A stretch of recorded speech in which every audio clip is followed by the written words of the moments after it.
আমরা আজকে আসলাম কানেক্টরের শেষ পার্ট আলোচনা করতে। দেখো এই কানেক্টর করতে কিছু আমাদের ওয়ার্ডের অর্থ মুখস্থ করতে হবে বা অর্থগুলোকে আত্মস্থ করতে হবে।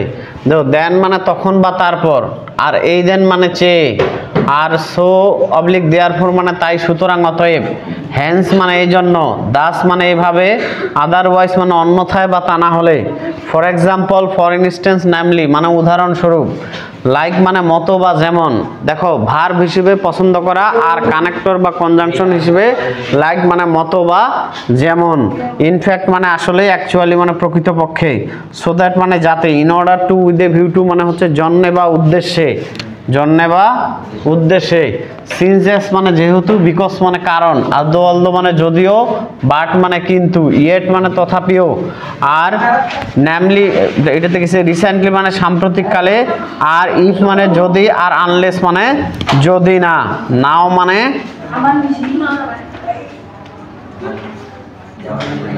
এখন। তো এইগুলো হচ্ছে আমাদের কিছু অর্থ মুখস্থ করার। দেখো কি বলছে, কানেক্টরের শেষ বাক্যটি একটি ক্লজে থাকলে এই বাক্যের গ্যাপে সো বা দেয়ারফর বসে। কানেক্টরের শেষ বাক্য বলতে একটা প্যাসেজ আকারে থাকবে কিনা, তো প্যাসেজ আকারে থাকার ফলে ওইটার তো এক্সাম্পল লিখলে এতটা লিখতে হবে। ওই প্যাসেজ আকারে থাকলে শেষের বাক্যটা যদি একটা ক্লোজে থাকে ওইখানে সো বা দেয়ারফর বসে।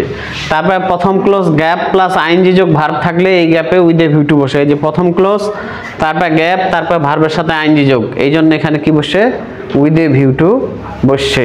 তো কানেক্টরে আমাদের যতগুলা রুল সবগুলাই হচ্ছে আজকে থেকে শেষ। নেক্সটে আমাদের প্র্যাকটিস নিয়ে আলোচনা হবে।